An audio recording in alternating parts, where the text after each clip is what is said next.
Mm. Na si Hanilet, no? At si Digong, kaya pala, hindi nagkakasundo itong dalawa. Bakit? Nag-away pala sila dahil sa jowa. Eto na mga kababayan. Unahin natin itong si Hanilet at si Digong ha. Oo. Si Digong pala mga kababayan ay meron palang 13 na girlfriend. So ito mga kababayan, ipakita ko sa inyo ha. Basahin ninyo ha. Si Digong ay meron palang 13 jowa. Nako.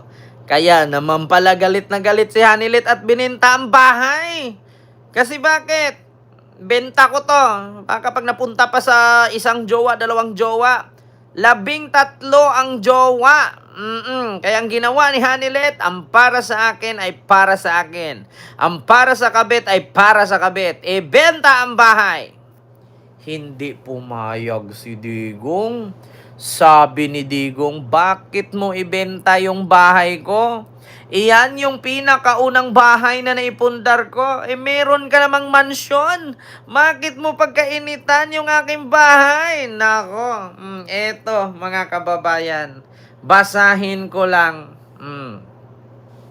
Wait lang ha, mga kababayan. Basahin ko ba o punta tayo sa sa mismong na UNTV. Ay, Diyos mio, Marimar, mga kababayan. Eto ha, iparinig ko sa inyo, mga kababayan. Ayaw ni Digong pumayag. Naibenta ang bahay. Ipiniti Davao City 1st District Representative Paulo Duterte na ayaw ng kanyang ama na si dating Pangulong Rodrigo Duterte na ibenta ang kanyang bahay sa Doña Luisa Village sa Davao City. Bagaman nakita dito na nakakabit ang karatulang for sale kamakailan. Ayon kay Representative Pulong, sinabi ng kanyang ama na importante ang naturang bahay dahil ito ang una niyang nabili gamit ang sariling pera. Dagdag pa niya, nananatili itong sentimental para sa dating Pangulo, kaya kahit nakadetine ito sa abroad, ayaw niya itong ipadispose. Naligi ako ng gidiritso nga imong balay diya sa Doña Luisa ibaligya ba ni tubag naman siya nga baligya ba daw nga mo daw na pinakaunan niyang balay unya si Hanilet na mo daw kaugaling mong balay dako daw mo to yung tubag. Ayan na mga kababayan. Hindi pala alam, hindi pala alam ni Digong na isusold ang bahay niya. Ngayon, nung tinanong ni Pulong, kung yung bahay mo, diyan sa lugar na yan, ibibenta mo ba? Bakit nyo ibibenta yan? May sentimental value yan. Yan yung pinakauna kong naipundar. Bakit pa pakialaman ni Hanilet? Meron naman siyang bahay malaki. Nako, mga kababayan. Eto na. Oh my God. Ma'am Marilyn de la Cruz, Miguel Love, shout out. Ayun na, mga kababayan. Lumabas ng katotohanan. Nagbuot-buot man ang pangalawang asawa. Diyos mio, Marimar.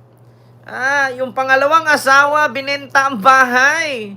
Ngayon ayaw palang pumayag nung tatay, kaya siguro tinanggal yung karatula.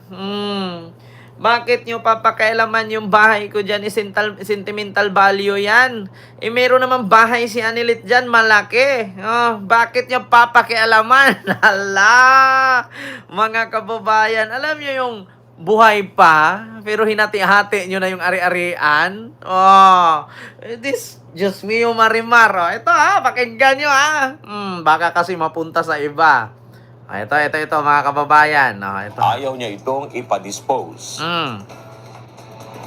Naligi ako ng gidiritso nga imong balay diya sa Doña Luisa ibaligya ba ni tubag naman siya nga baligya ba daw nga mo daw na pinakaunan niyang balay unya si Hanilet na mo daw kaugaling mong balay dako daw mo to yung tubag. So di daw niya pabaligya. Di ba? Ayaw ipabenta ni Digong ang bahay niya. Bakit yung papakialaman may sentimental value yan? Ako, mga kababayan. Yan nga ang sinasabi ko sa inyo Di ba? Ay, Diyos ko. Ayan. Sabi ni John Poings, trying hard ka. Si Dip, anong dip naman? Malapit na tag-ulan, makakaipon na ng tubig. Ano daw? Kung ano-ano naman yung pinagsasabi ninyo, mali naman yung message. Lagi nyong inaaway si BP Sara, 60% ang trust rating niya, partida wala pang ginawa. Paano kung may gagawin pa? Alam mo, sa totoo lang, Sara Kagawad, partida ha, 60% wala pang ginawa. Paano kung may gagawin pa? Di gumawa siya. 'Di ba? Pabor nga sa kanya yan. Gumawa siya. Para hindi lang 60%, maging 180% pa yun o 200. Diba? Partida walang ginawa. Pagawain nyo. Kailan pa ba siya gagawa? Oo. Alam niyo, sa totoo lang mga kapabayan, ang gulo talaga ng pamilya ni Duterte, no? Diyos ko. Biruin nyo, ayaw pumayag nung matanda. Biruin mo, buhay pa siya, nakakulong lang. Pero yung kanyang ari-arian, naghati-hatian na siguro. Ay, putang ina. Ako naman ganyan, hindi ako papayag sa ganun, ha? Hanilet at Digong, call off. Ha? Nako, makakalayas na si Tatay Digong this month. Ulitin ko sa inyo mga DDS, ang sabi ko, magilit ako ng liig kung makauwi si Digong sa Pilipinas. Katapusan this year. So ano bang katapusan this year? Ano bang katapusan ng taon na to? December 30, 2025. Kung makauli. Kung hindi makauwi, means to say, ba't ako magigilit? Kung mabigyan man siya ng interim release, hindi pa rin sa Pilipinas. So, bakit ako magigilit? Klarong-klaro naman sinabi ko, Kung makauwi si Digong, magigilit ako ng leeg. So, pag maka-interim release, ililipat lang yan ng ibang lugar, kulong pa rin. So, bakit ako magigilit? Lagi na lang kayong uwi, lagi ka na yung uwi, hindi naman nakauwi. Ang sabi, April 28, walang nangyari. March 28, wala.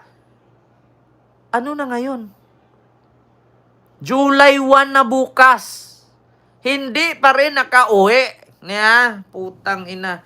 Istoryahe Norman. Istoryahe mong nawong maot. Bogo ang lahi ninyo, mga bobo. Wag na kasi kayong umasa na umuwi pa. Bakit? 30,000 ang pinatay. Crimes against humanity. Sa madaling salita, hindi lang massacre ang ginawa niya. Crimes against humanity. Krimen sa sangkatauhan. Alam nyo yon? Krimen sa sangkatauhan. Libo-libo ang pinatay. Expect kayo makakauwi pa? Tang ina. Diba? Klaro, mga kababayan. Diba? Halakin, paano kung makauwi na, nakakahon na? Ba't ako magigilit kung nakakahon na? Putang ina. Makauwi mo yung pantay ang paaabo. Tapos magigilit pa ako? Hindi ako DDS na tanga. Makauwi, tas patay, wala na. Ba't ako magigilit, patay na? Ako nagsabi sa inyo mga kababayan, kung makauwi si Digong katapusan this year sa Pilipinas, magigilit ako, MG Vlog. Kung hindi nyo mapauwi, tang-ina nyong lahat. Yabang talaga ako, puki ng ina. Si Digong nga, nagyabang. Ako pa. Si Digong ang nakakulong, nagyabang, ako pang malaya. Walang makakauwi. Ang sabi, makauwi daw June 30. Putang ina, July 1 na bukas. Sige, bigyan ko kayo ulit palugit. July 31, kung may 31 man. Kung makauwi, magigilit ako. Putang ina. Sa Pilipinas, ha? Kung hindi, nga. Matapos na lang yung taon na to, 2025 mga kababayan. Ito bigyan ko kayo bago ako maglipat ng another topic. Pag natapos ang taon na to at hindi nakauwi si Digong, itigil nyo na yung pag-idolize nyo sa kanya. Wala nang saysay. Wala nang saysay yung pag-idolize nyo yan. Bakit?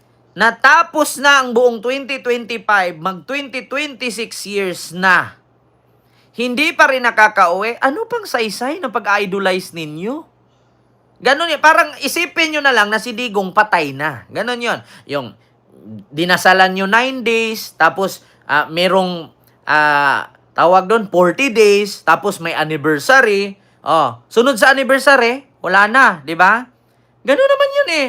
Namatay, dinasala 9 days, inaalala 40 days, paalala ulit 1 year anniversary. Tapos, wala na. Ganun lang isipin ninyo. Pagkatapos ng 2025, hindi makauwi, kalimutan nyo na. Isipin nyo na lang na patay na siya.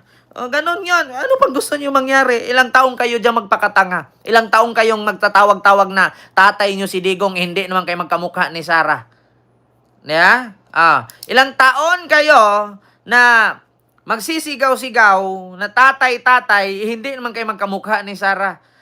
Diyos ko, makapag-asawa na lang siguro yung anak na panganay ni Sarah, si Digong hindi pa rin makauwi. Kalimutan nyo na, isipin nyo na lang, patay na si Duterte. Dasalan nyo 9 days, alalahanin nyo 40 days, 1 year anniversary, sunod sa 1 year anniversary, wala na, kalimutan nyo na lang. Alaala mo na lang ang ating nakaraan. Ganun na lang. Putang ina, ang hirap niyo explainan. Sama naman ugali mo. Wow, pumatay ako? Wow, nagnakaw ako? Wow, nagpasok ako ng illegal pogo? Wow, nagnakaw ako confidential fund kaya masama ugali ko? Wow. So yung mga nagnanakaw, yung pumatay, hindi masama? Yung nagsasabi ng totoo na alalahanin nyo na lang, isipin nyo na lang na matay na si Digong 9 days, tapos alalahanin nyo 40 days, tapos 1 year anniversary, tapos kalimutan nyo na. Wow, pag nagsabi ka ng katotohanan, masama na yon. Loso, putang ina nyo mga DDS, ang babaho ng hininga ninyo, tang ina nyo. Dito tayo mga kababayan. Si Digong pala at si Hanilet,